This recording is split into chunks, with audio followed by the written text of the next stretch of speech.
Hello दोस्तों, ज्ञान की डिजिटल दुनिया में आपके अपने चैनल योगी लर्निंग पॉइंट पर मैं श्याम लाल योगी आपका तहे दिल से स्वागत करता हूं।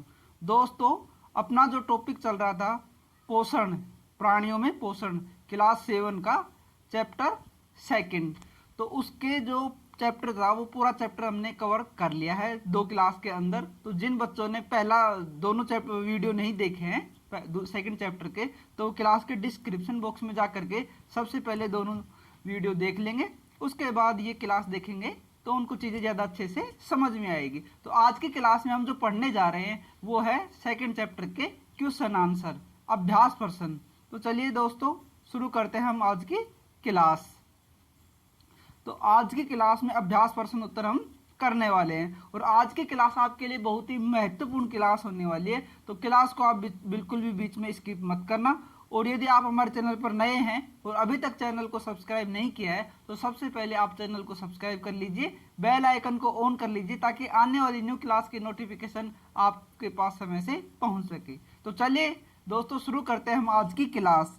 तो आज की क्लास का जो अपना पहला क्वेश्चन है वो है उचित शब्द द्वारा रिक्त स्थानों की पूर्ति करिए। तो कुछ खाली स्थान दिए हुए अपने को, उनको अपने को क्या करना है, पूरा करना है। तो मानव पोषण के मुख्य चरण अंतःग्रहण, भोजन को ग्रहण करना, फिर उसके बाद क्या होता है, अवशोषण होता है, उसके बाद पाचन क्रिया स्टार्ट होती है, उसके बाद स्वांगीकरण होता है एवं निष्कासन, मल के द्वारा भोजन को बाहर निकाल दिया जाता है। सेकंड है मानव शरीर की सबसे बड़ी ग्रंथि का नाम क्या है। मानव शरीर की सबसे बड़ी ग्रंथि है यकृत। अमाशय में हाइड्रोक्लोरिक अम्ल एवं अमाशय का स्राव होता है जो भोजन पर क्रिया करते हैं। अमाशय के अंदर, अपने अमाशय के अंदर हाइड्रोक्लोरिक HCl अम्ल एवं अमाशय रस होता है, उसका क्या होता है, स्राव होता है। क्षुद्रांत की आंतरिक भित्ति पर अंगुली के समान अनेक प्रवर्ध होते हैं जो दीर्घरोम कहलाते हैं। ठीक है बच्चों। अगला है अमीबा अपने भोजन का पाचन खाद्य धानी में करता है। ये खाद्य धानी, उसके अंदर एक विशेष अंग होता है। अमीबा एक कोशिकीय जीव होता है जो अपना भोजन कहाँ पे करता है, खाद्य धानी में करता है। अपना सेकंड क्वेश्चन आज का है निम्न कथनों में सत्य एवं असत्य कथनों का अपने को क्या करना है, चयन करना है। मंड का पाचन अमाशय से प्रारंभ होता है। तो बच्चों ये क्या है, असत्य है, बिल्कुल गलत है, क्योंकि मंड का जो पाचन होता है मुख से ही क्या हो जाता है, प्रारंभ हो जाता है। मुख जो अपना मुंह होता है उसके अंदर हम भोजन का अंतःग्रहण करते हैं, वहीं पे टाइलिन नाम का एंजाइम निकलता है और वहां से क्या होता है, भोजन का मंड का जो होता है कार्बोहाइड्रेट होती है उसका क्या हो जाता है, पाचन प्रारंभ हो जाता है। जीभ लाला ग्रंथि को भोजन के साथ मिलाने में सहायता करती है। तो जीभ का क्या काम होता है, जीभ का काम एक सब्जी बनाते टाइम एक चमचे का जो काम होता है वही काम भोजन के पाचन के टाइम में जीभ का होता है। तो ये कथन क्या है, बिल्कुल सत्य है। पित्ताशय में पित्तरस अस्थायी रूप से भंडारित होता है, बिल्कुल ठीक है। यकृत जो होता है, पित्ताशय के अंदर जो पित्तरस निकलता है वो एक अस्थायी रूप से भंडारित होता रहता है, आता रहता है और भंडारित होता रहता है और भोजन के पाचन के अंदर वो काम आता रहता है। रूमिनेंट निगली हुई घास को अपने मुख में वापस लाकर धीरे धीरे चबाते रहते हैं। जितने भी जानवर होते हैं जो घास खाते हैं, क्योंकि घास में सेल्यूलोज की मात्रा बहुत ज्यादा होती है, सबसे पहले क्या होते हैं, वो घास को निगल जाते हैं, उसके बाद वो वापस से अपने मुख के अंदर उस घास को लेके आते हैं और चबाते रहते हैं और क्या करते हैं, उसका पाचन करते रहते हैं।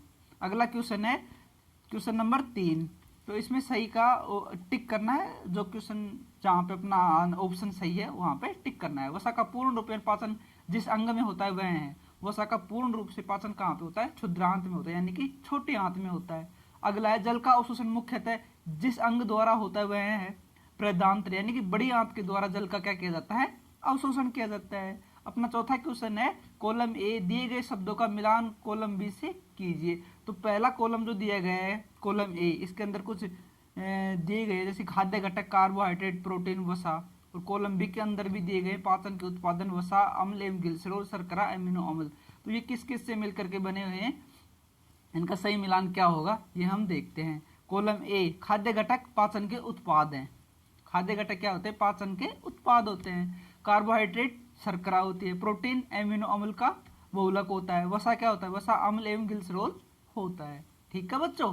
दीर्घरोम क्या है, वह कहाँ पाए जाते हैं, उनके कार्य क्या हैं, ये अपने को लिखना है। क्षुद्रांत की यानी कि छोटी आंत की आंतरिक भित्ति पर अंगुली के समान उभरी हुई संरचनाएं होती हैं जिन्हें दीर्घरोम अथवा रसांकुर कहते हैं। वे पचे हुए भोजन के अवशोषण के सतह क्षेत्र को बढ़ाते हैं। दीर्घरोम के अंदर मौजूद रक्त वाहिकाएं पचे हुए भोजन से पोषक तत्वों को अवशोषित करती हैं। आगे है अपना क्वेश्चन नंबर 6, पित्त कहाँ निर्मित होता है? यह भोजन के किस घटक के पाचन में सहायता करता है? पित्त का निर्माण यकृत में होता है और इसका संग्रहण पित्ताशय में होता है। यह भोजन में उपस्थित वसा का पाचन करता है। ठीक है बच्चों, आगे अपना जो 7 क्वेश्चन है वो है, उस कार्बोहाइड्रेट का नाम लिखिए जिनका पाचन रूमिनेंट द्वारा किया जाता है परंतु मानव द्वारा नहीं किया जाता। इसका कारण भी बताइए। जो रूमिनेंट होते हैं, जो एनिमल्स होते हैं, जितने भी जानवर होते हैं जो घास खाते हैं, तो उनके अंदर क्या होती है, सेल्यूलोज की मात्रा ज़्यादा होती है, तो उसका पाचन मनुष्य के द्वारा नहीं किया जाता क्योंकि जो छोटी आंत होती है उसका साइज क्या होता है, उसका साइज छोटा होता है और जानवरों के अंदर उसका साइज क्या होता है, बड़ा होता है। तो यही इसके अंदर दिया गया था। उस कार्बोहाइड्रेट का नाम क्या है, सेल्यूलोज है। इसको मनुष्य की जो आंत होती है वो इसको पचा नहीं पाती है, जिसका पाचन मनुष्य नहीं कर पाता है। यह सिर्फ रूमिनेंट मवेशी द्वारा इसका पाचन होता है। इसका कारण यह है कि सेल्यूलोज एक विशेष प्रकार का कार्बोहाइड्रेट है और इसका पाचन रूमिनेंट्स कर सकते हैं। रूमिनेंट्स में क्षुद्रांत एवं बृहदांत्र के बीच एक थैलीनुमा बड़ी संरचना होती है जहां भोजन के सेल्यूलोज का पाचन यहाँ पर कुछ जीवाणुओं द्वारा किया जाता है जो मनुष्य के आहार नाल में अनुपस्थित होते हैं। अपना 8वां क्वेश्चन है, क्या कारण है कि हमें ग्लूकोज से ऊर्जा तुरंत प्राप्त होती है? ग्लूकोज शर्करा, इसका आंसर है ग्लूकोज शर्करा का सरल रूप है जिसे पाचित करना बहुत ही आसान होता है और यह तुरंत ही आंतों द्वारा क्या कर लिया जाता है, अवशोषित कर लिया जाता है। यही कारण है कि हमें ग्लूकोज से क्या मिलती है, तुरंत ऊर्जा मिलती है, इंस्टेंट एनर्जी प्राप्त होती है। जो अपना 9वां क्वेश्चन है वो है, आहार नाल के कौन से भाग के द्वारा निम्न क्रियाएं संपादित होती हैं? पचे भोजन का अवशोषण कहाँ होता है? क्षुद्रांत में होता है, यानी कि छोटी आंत में पचे हुए भोजन का अवशोषण होता है। भोजन को चबाने का काम कहाँ से शुरू हो जाता है? भोजन अंतःग्रहण मुख के द्वारा होता है और मुख से ही भोजन को चबाने का काम शुरू हो जाता है। जीवाणु नष्ट करना, तो अमाशय के अंदर HCl हाइड्रोक्लोरिक अम्ल निकलता है और ये हाइड्रोक्लोरिक अम्ल भोजन के अंदर मिल करके भोजन में जितने भी हानिकारक जीवाणु होते हैं उनको क्या कर देता है, नष्ट कर देता है। भोजन का संपूर्ण पाचन का होता है, क्षुद्रांत में होता है। लगभग पूरा पाचन होता है छोटे आंत में हो जाता है। जब बड़ी आंत के अंदर बृहदांत्र के अंदर भोजन जाता है तो वहां पर ओनली जल का अवशोषण किया जाता है। जो पाचन होना होता है वो पूरा का पूरा कहाँ पे हो जाता है, छोटे आंत में, छोटी आंत के अंदर समाप्त हो जाता है। मल का निर्माण, जो मल का निर्माण होता है बृहदांत्र यानी कि बड़ी आंत के अंदर होता है। उसके बाद जो अपशिष्ट भोजन होता है उसको मलाशय के अंदर भेज दिया जाता है। अगला जो अपना 10वां क्वेश्चन है वो है, मानव एवं अमीबा के पोषण में कोई एक समानता एवं अंतर लिखिए। मानव एवं अमीबा के पोषण में समानता, क्या क्या समानता है? ये दोनों ही विषमपोषी पोषण करते हैं क्योंकि दोनों में ये सभी क्रियाएं होती हैं जिनमें खाद्य पदार्थों का सरल पदार्थों में परिवर्तित किया जाता है एवं ऊर्जा मुक्त होती है। साथ ही साथ इनमें अंतःग्रहण, पाचन, अवशोषण, स्वांगीकरण एवं निष्कासन भी होता है। ठीक है बच्चों, आगे है मानव एवं अमीबा के पोषण में अंतर। अमीबा में पाचन क्रिया बहुत ही सरल है जबकि मनुष्य में बहुत जटिल प्रक्रिया के द्वारा पाचन की क्रिया संपन्न होती है।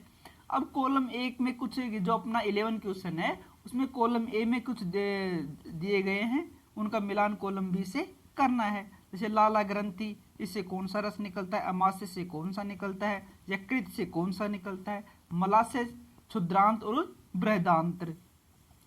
तो लाला ग्रंथि से लाला रस स्रावित होता है जो पाचन, भोजन के पाचन में सहायता करता है। अमाशय अमल का निर्मोचन करता है, यकृत पित्त का श्रवण करता है, मलाशय बिना पचे हुए भोजन का भंडारण करता है, क्षुद्रांत छोटी आंत पाचन का पूरा होना, मतलब कि पूरे पाचन की प्रोसेस जो होती है क्षुद्रांत के अंदर, छोटी आंत के अंदर जाकर क्या हो जाती है, समाप्त हो जाती है। बृहदांत्र जल का अवशोषण करना, बड़ी आंत का काम क्या है, जल का अवशोषण करना। अब जो अपना 12वां क्वेश्चन है इसमें जो मनुष्य का डाइजेशन सिस्टम है, पाचन तंत्र है, इसका जो क्या दिया गया है, डायग्राम दिया गया है, इसको आपको नामांकित करना है। जैसे यहाँ पे यकृत दिखाई गया आपको, पित्ताशय दिखाया गया है, अमाशय, अग्नाशय, क्षुद्रांत, बृहदांत्र, मलाशय और गुदा के द्वारा भोजन को क्या कर दिया जाता है, शरीर से बाहर निकाल दिया जाता है। तो इस डायग्राम को आपको अपने कॉपी के अंदर बना लेना है और अच्छे से नामांकित कर देना है। क्या हम केवल हरी सब्जियां, घास का भोजन कर जीवन निर्वाह कर सकते हैं? नहीं, हम केवल हरी सब्जियां और घास का भोजन कर जीवन निर्वाह नहीं कर सकते। ऐसा इसलिए क्योंकि घास और हरी सब्जियों में सेल्यूलोज भरपूर होता है जो कि एक तरह का कार्बोहाइड्रेट है जिसका बहुत से जंतु एवं मानव पाचन नहीं कर पाते हैं, क्योंकि मनुष्य के आहार नाल में सेल्यूलोज का पाचन करने वाले जीवाणु अनुपस्थित होते हैं। क्योंकि हरी सब्जियों से क्या मिलता है, कार्बोहाइड्रेट या वगैरह मिलता है। हमें क्या क्या चाहिए, प्रोटीन चाहिए, वसा चाहिए और खनिज लवण चाहिए, एमिनोमल्स चाहिए, बहुत सारी चीज़ें चाहिए। तो ओनली ये कहना बिल्कुल गलत होगा कि केवल हम हरी सब्जियों और घास का सेवन करके ही जीवित रह सकते, ऐसा नहीं हो सकता। तो कोरोना वायरस चल रहा है, आपको कोरोना के जो गाइडलाइंस दिए गए उनका अच्छे से पालन करना है। क्लास के अंत तक बने रहने के लिए और क्लास को लास्ट तक देखने के लिए आप सभी का बहुत बहुत धन्यवाद। यदि आपने अभी तक चैनल को सब्सक्राइब नहीं किया है या चैनल पर आप नए हैं तो सबसे पहले चैनल को सब्सक्राइब कर लीजिए, बेल आइकन को ऑन कर लीजिए ताकि आने वाली न्यू क्लास की नोटिफिकेशन आप तक टाइम से पहुंच सके। क्लास अच्छी लगी हो तो क्लास को लाइक करें, क्लास को अपने दोस्तों शेयर जरूर करें, कमेंट बॉक्स में कमेंट करके क्लास के बारे में जरूर बताइए। धन्यवाद दोस्तों, धन्यवाद बच्चों।